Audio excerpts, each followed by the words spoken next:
이제 2번. 이거.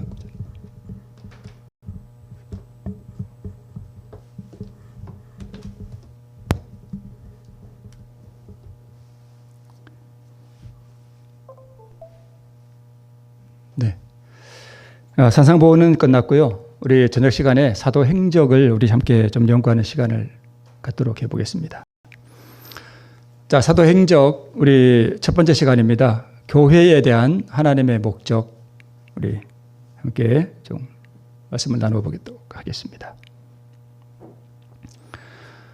자, 우리 사도행적 그쪽에 보니까 교회는 사람을 구원하기 위해 하나님께서 세우신 기관이다. 그리고 교회는 봉사를 위해 조직되었으므로 그 사명은 온 세상에 복음을 전하는 것이다 라고 기록을 하고 있습니다.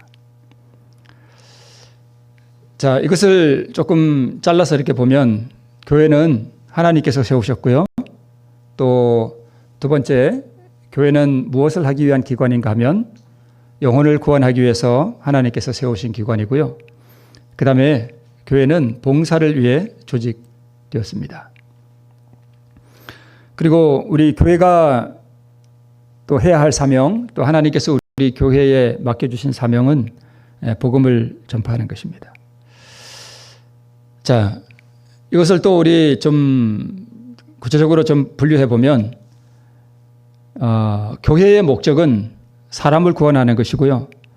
또 두 번째, 그러면 무엇을 통해서 우리가 이 사람을 구원하고 복음을 전하는가 하면 그 수단이 뭐냐? 봉사인데 이 봉사를 다른 표현으로 하면 헌신과 희생을 통해서 우리가 복음을 전하게 됩니다. 그리고 또 하나님께서 우리 교회에 주신 사명은 복음을 전파하는 것입니다. 그리고 사도행적 12쪽에 보니까 비록 약하고 결함이 있어 보이나 교회는 하나님께서 특별한 의미에 있어서 당신의 최고의 관심을 쏟으시는 대상이다라고 기록하고 있습니다. 자, 교회에 대한 하나님의 목적. 이게 이제 사도행적 제1장의 제목인데요. 우리가 잘 알듯이 이렇게 그 하나님께서 교회를 비유적으로 우리에게 말씀하셨는데 그 비유가 뭐냐 하면 여자입니다. 그렇죠? 교회는 성경에서 여자로 표현되어 있습니다.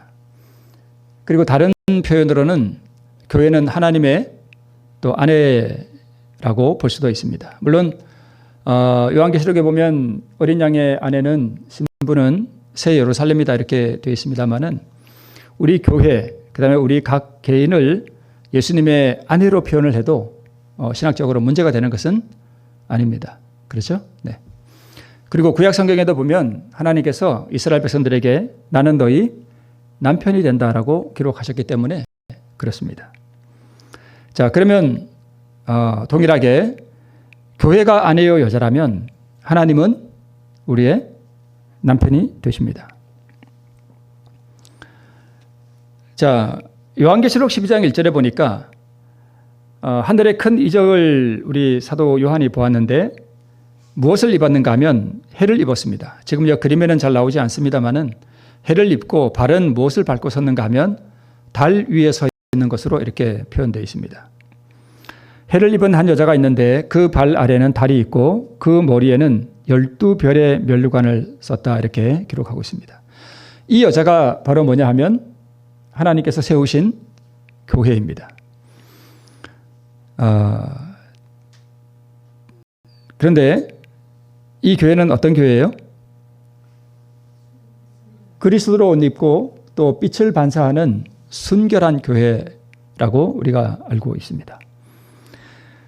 자, 그런데 달로 표상된 이 구약의 기초, 달은 사실 구약을 상징하고 또 이 해는 신약의 밝은 복음이라고 우리가 볼 수 있습니다. 그 다음에 12별은 12지파와 신약의 12사도로 우리가 알 수 있습니다.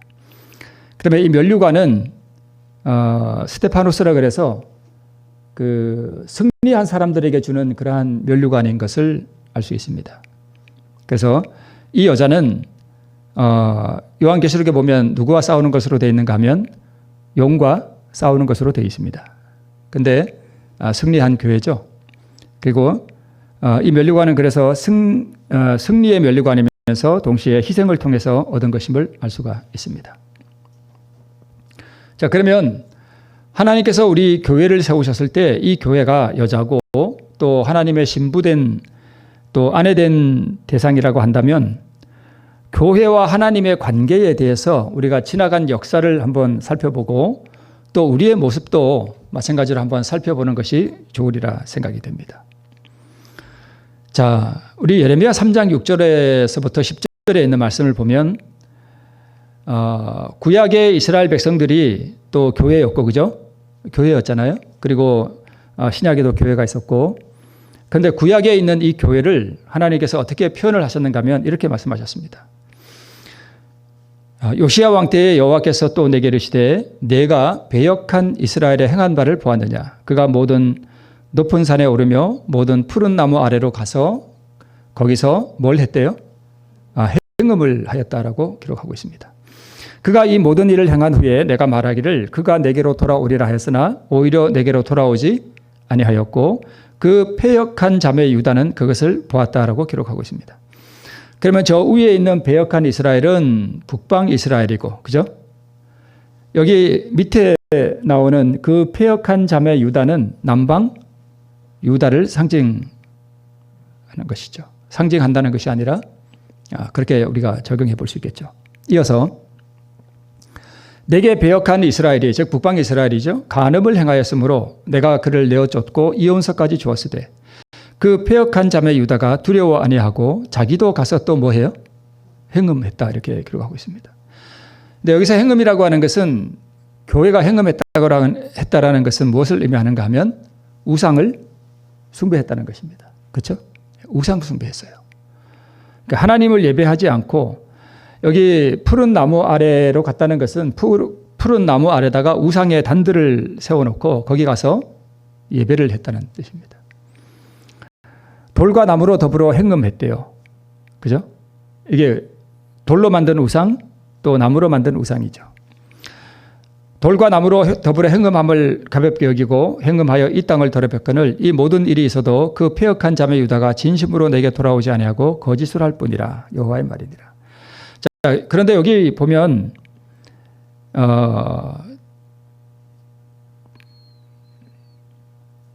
하나님께서 이 간음을 행하는 북방 이스라엘을 내어 쫓고 그에게 이혼서까지 주었대요. 그러니까 이혼서를 주었다는 거 보니까 이 북방 이스라엘이 하나님의 아내가 맞아요? 아니에요? 맞죠? 그죠? 네, 아내가 맞습니다. 그런데 이 아내가 행음을 했습니다. 그래서 이혼한 것으로 이렇게 하나님께서 말씀하셨습니다. 이게 무슨 뜻이냐면 북방 이스라엘이 기원전 722년에 아수르에 멸망하죠. 그래서 이 사건을 둘러서 하나님께서는 북방 이스라엘을 하나님께서 내어 쫓았다. 그리고 이혼서까지 주었다. 이렇게 기록하고 있습니다. 그런데 남방 유다는 북방 이스라엘이 이렇게 아수르에 멸망하는 것을 보고서도 계속 뭐를 했대요? 우상 숭배를 행음을 계속 한 것으로 우리 하나님께서 말씀하셨습니다. 그래서 결국 기원전 586년에 남방 유다도 최종적으로 바벨론에 의해서 멸망을 하게 됩니다. 자매의 멸망을 보면서도 이 남방 유다가 회개하고 돌이키지 않았습니다. 계속 음행을 멈추지 않은 것으로 보입니다. 자, 하나님께서 우리 그 교회를 세우시고 이 교회를 영혼을 구원하는 기관으로 삼으시고 또 복음을 전하는 기관으로 하나님께서 삼으셨는데 복음을 전하기는커녕 이 고대의 이스라엘 이 신부 이 아내가 계속 뭘 하고 다녀요? 행음하고 다닙니다. 네. 그래서 호세아서에 보면 하나님께서 호세아라고 하는 이 선지자를 부르셔서 특별히 이 호세아 선지자는 하나님께서 명령하기를 그러니까 이 순결한 신부를 얻으라고 하지 아니하시고 좀 이렇게 음탕한 그런 여자를 아내로 삼으라고 실제로 이렇게 명령을 하신 것으로 보입니다. 그래서 이 호세아 선지자가 아내를 얻었는데 이 아내가 계속 가서 뭐 해요? 다른 남자한테 가요. 그러니까 이 호세아 선지자가 마음이 얼마나 아프겠어요. 그죠? 예, 아내가 집에서 살림을 하고 그러면 참 좋겠는데 아내가 자꾸 보면은 집에 없어. 가보면은 다른 데 가 있어요. 근데 왜 하나님께서 호세아 선지자를 그렇게 명령을 내리셨는가 하면 하나님의 마음이 어떤지를 이 호세아 선지자는 너무 잘 알아요. 왜냐하면 자기가 아내를 얻어놨는데 이 아내가 자꾸 다른 남자에게 가는 걸 보면서 하나님 앞에 아내 된 이 교회가 자꾸 하나님을 떠나서 우상을 숭배하고 우상을 쫓아가는 그것이 하나님께 얼마나 고통스러운 것인지를 이 호세아 선지자가 그래서 절실히 느낍니다. 이게 구약의 하나님의 신부된 아내된 이 교회의 형편이었습니다. 음부된 그 여인은 바로 구약 교회를 말하죠. 자, 그들이 행음하였으며 피를 손에 묻혔으며 또 그 우상과 행음하며 내게 낳아준 자식들을 우상을 위하여 화제로 살랐으며, 그러니까 우상을 숭배할 뿐만 아니라 이 우상을 숭배하는 왕들이 자기의 자녀를 실제로 불에 살라서 그 우상에게 제물로 드려요. 그러니까 이게 얼마나 하나님 앞에 하나님을 진노하게 하는 그러한 일이었겠어요. 그죠? 화제로 살랐다. 그러니까 이 번제로 드린 거예요. 우상에게. 이 외에도 그들이 내게 행한 것이 있나니 당일에 내 성소를 더럽히며 내 안식일을 범하였도다. 그러니까 자기 자녀를 불살라서 우상에게 드리고 안식일도 안 지키고 성소를 더럽히고 하는 이러한 일들을 행할 때 이게 하나님 앞에 얼마나 참 그 가슴을 아프게 하는 일인지 이렇게 기록하고 있습니다. 자, 그런데 우리가 참 이해하지 못하는 것은 여호와께서 내게 이르시되, 즉 호세아 선지자에게 이르시되 이스라엘 자손이 다른 신을 섬기고 건포도 떡을 즐길지라도 이 건포도 떡은 아마 우상을 숭배하는 것과 관련되어서 좀 뭔지는 정확하게 모르겠는데 우상을 숭배할 때 아마 이걸 먹었던 것 같아요. 건포도 떡을 즐길지라도. 그런데 하나님께서 이 음부된 이스라엘 교회를 뭐 하신대요? 사랑하신대요. 그러니까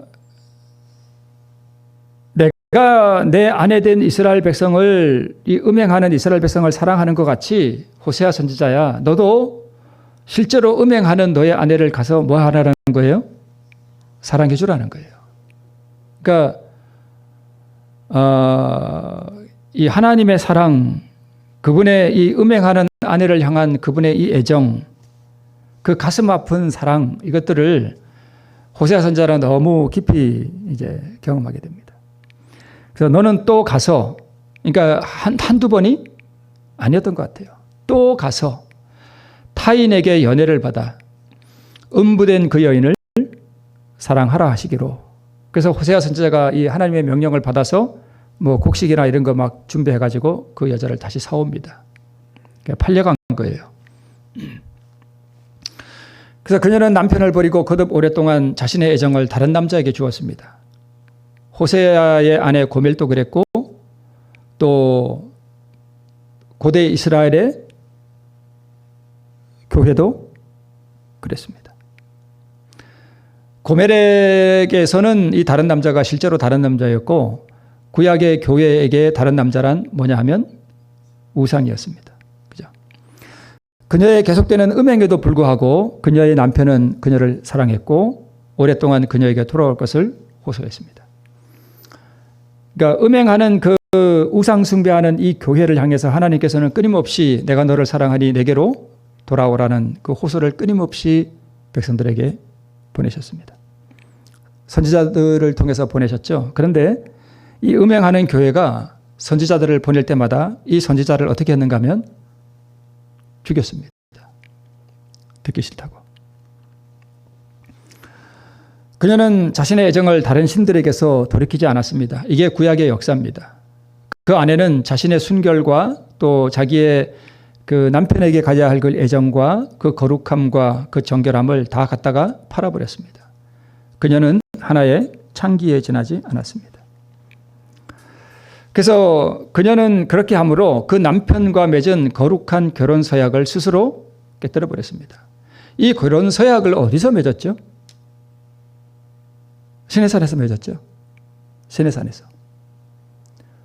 그러니까 이 십계명이라고 하는 것은 이스라엘 백성과 하나님과 맺은 결혼 서약서예요. 십계명이, 그 돌비가 그렇습니다. 그 돌비의 첫째 계명부터 둘째, 넷째 계명까지가 무슨 계명이죠? 하나님을 사랑하라는 계명이잖아요. 너 남편을 사랑해라. 이게 결혼 서약서예요. 그죠? 그리고 내 이웃을 내 몸처럼 사랑하라. 이게 결혼 서약서입니다. 그러니까 이스라엘 백성들과 하나님이 그 시내산에서 율법을 받았던 그것은 사실 이스라엘 백성 된 그 아내와 남편 되신 하나님과 뭐였는가 하면 결혼식이었습니다. 근데 사실 좀 비극적인 일이지만 그 결혼식 당일날 이 아내가 뭘 했는가 하면 음행을 했습니다. 그죠? 그 결혼식 할 때 음행했어요.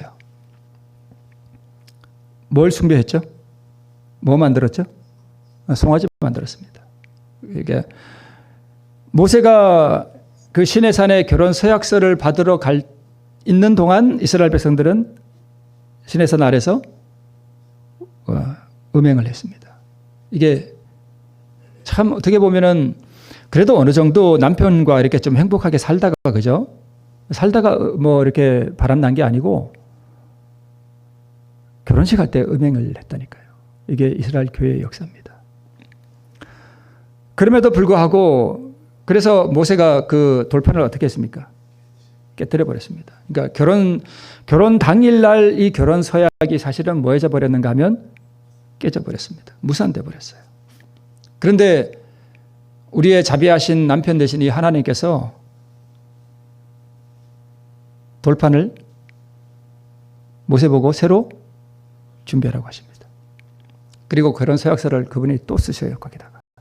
참 이게 이 하나님 남편 되신 하나님과 신부된 이스라엘의 그 역사에 비추어서 그 사건들을 이렇게 보면 이게 진짜 참 어떻게 설명할 길이 없는 참 그런 비극적인 일입니다. 그럼에도 불구하고 그 남편 되신 하나님은 그 음행하는 아내를 위해서 자기 생명을 희생시켰습니다. 네, 이게 교회의 역사입니다. 그리고 그 피로 그 아내를 씻어서 뭐하게 하셔요? 정결하게 하셔요. 네. 사실 우리는 다 음행한 여자예요. 그죠?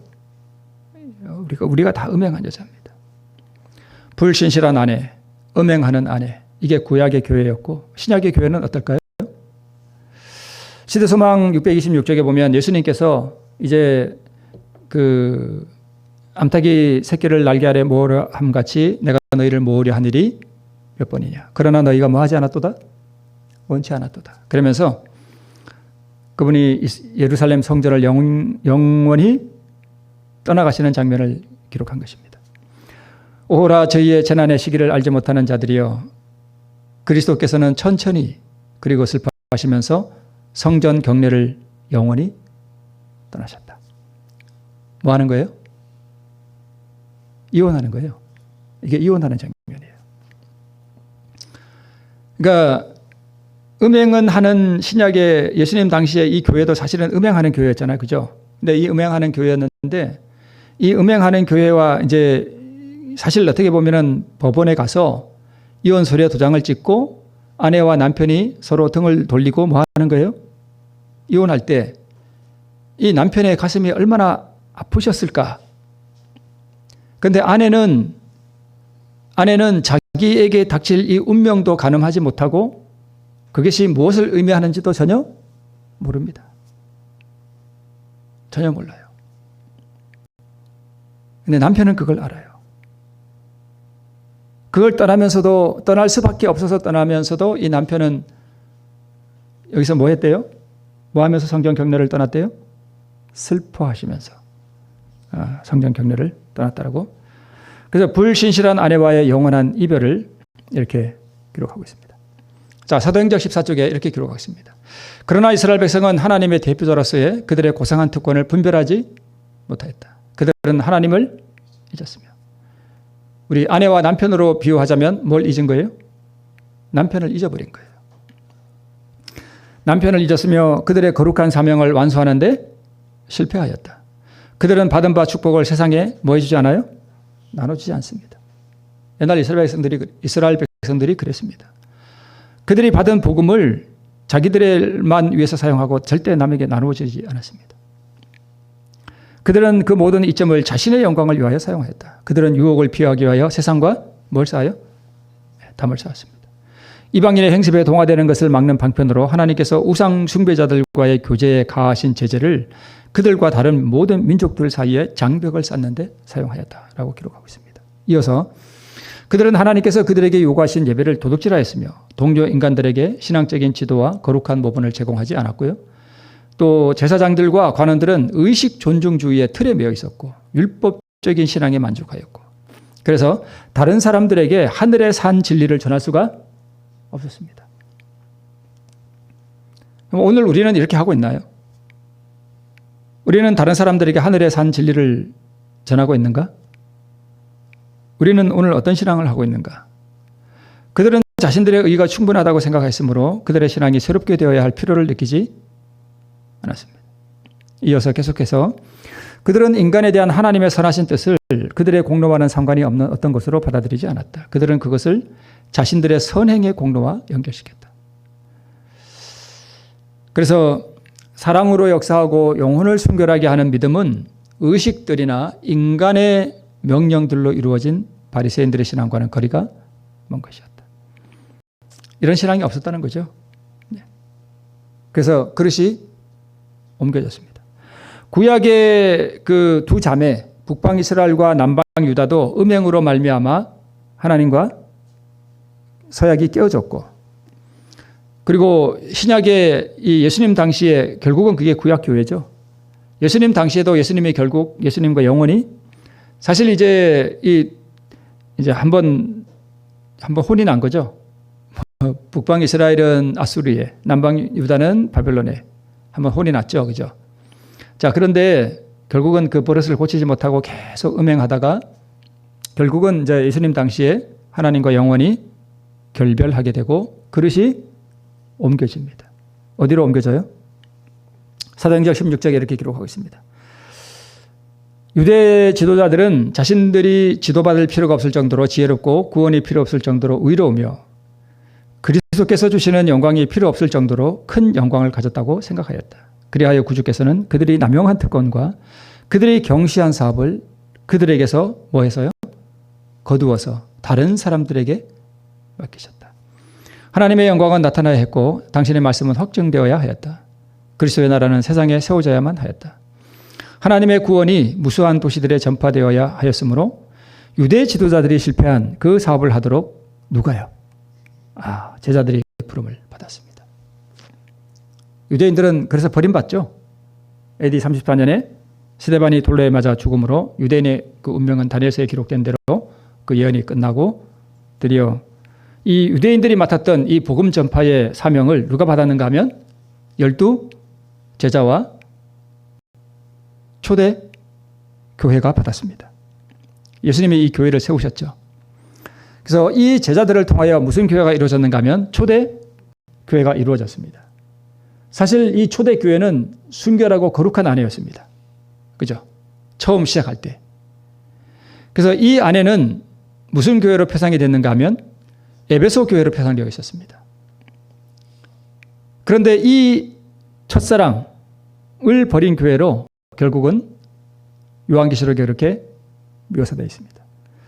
하나님과 이 첫사랑 순결한 이 결혼을 했는데 얼마 안 있다가 이 에베소 교회도 변질돼 버렸습니다. 그래서 계시록 2장 1절과 4절을 보면 에베소 교회의 사자에게 편지하기를 너의 처음 사랑을 버렸느니라 라고 기록하고 있습니다. 이 아내가 또 뭘 해요? 행음을 했습니다. 어떻게 이 성경에서 나오는 이 음행은 구약에서는 우상을 숭배하는 것이고 또 초대교회 이후로 이 교회가 행음했다, 예언적으로 행음했다라고 하는 것은 무슨 뜻이냐면 교회와 세속 정부가 뭐 하는 거예요? 연합하는 것을 음행이라고 이렇게 표현을 합니다. 근데 이 아내가 세속 정부와 연합함으로 자신의 교리를 강요하기 위하여 핍박을 하는 이러한 교회로 변질됐는데 이 변질된 교회를 뭐라고 해요? 천주교예요. 법안권이에요. 그래서 이 법안권은 이 순결한 교회가 행음함으로 말미암아 변질된 교회예요. 그게 법안권입니다. 그래서 이 종교개혁가들이 종교개혁을 하면서 이 천주교의 이 법안권으로부터 여러 개신교회들이 분리되어 나오잖아요. 그죠? 분리되어 나오는데 이 종교개혁가들의 종교개혁도 계속적인 종교개혁을 했어야 되는데 뭐 했어요? 못했습니다. 중단돼 버렸습니다. 그래서 이 종교개혁은 미완성의 종교개혁으로 끝납니다. 그런데 하나님께서는 이 복음 전파의 마지막 진리를 어디에 주셨는가 하면 재림교회에 주셨습니다. 우리에게 진리를 주셨습니다. 그래서 우리로 이 마지막 진리를 전하는 그분의 뭘 삼으셨는가 하면 아내로 삼으셨습니다. 그래서 우리가 전해야 하는 이 기별을 우리가 뭐라고 불러요? 세천사의 기별 또는요 믿음으로 말미암는 의의 기별이라 이렇게 부릅니다. 자, 역사를 통하여 하나님께서는 그분의 아내, 그분의 사명을 이룰 교회를 가지셨는데 전부 다 음행을 함으로 말미암아서 실패했습니다. 그럼 우리는 이 사명에 실패하지 않을 수 있을까요? 우리는 어떨까요? 이 사명을 이룰 가장 큰 능력은 우리가 우리의 영원한 남편을 뭐 하는가의 문제예요? 사랑하는가의 문제입니다. 그분은 우리를 위해서, 나를 위해서 생명을 주셨는데 나는 그분을 위해서 무엇을 바치는가? 나의 모든 생각과 나의 모든 애정과 나의 하루의 삶에 이 노력과 이 애정이 다 어디에 가 있는가? 이것입니다. 그분이 나에게 맡기신 이 복음 전파의 사명, 영혼을 구원하는 일에 나는 관심을 가지는가? 하는 것입니다. 부담되시죠? 부담되시죠? 많이 되시죠? 네. 제가 현직에 목회를 할 때 거의 다루지 않았던 두 가지 주제가 있습니다. 그건 뭐냐 하면 전도를 열심히 합시다라는 주제와 헌금을 잘합시다 하는 이 두 주제는 제가 거의 다루질 않았습니다. 왜 그랬을까요? 전도합시다라고 하면은 전도할까요? 안 할까요? 전도합시다. 전도를 열심히 해야 됩니다. 그러면 여러분이 그렇게 해야 되는구나 하고 전도했을 것 같으면 교회가 이렇겠습니까? 문제는 거기에 있는 게 아니라 뭐에 있는 거예요? 우리가 음행하고 있다니까요. 우상숭배가 뭐죠? 우리가 실제 절에 가서 부처한테 막 절하고 그러진 않잖아요. 우리가 뭐 하느라고 우상숭배해요? 세상에 정신이 팔려 있는 거예요. 하나님을 생각할 시간적 여유가 없어요. 아침에 일어나서 기도할 시간도 없고 아침에 일어나서 말씀을 읽을 시간이 없어요. 그게 우상숭배고 그게 음행이에요.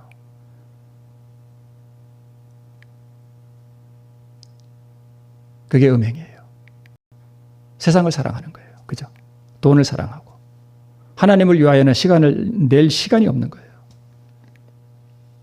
이게 음행입니다.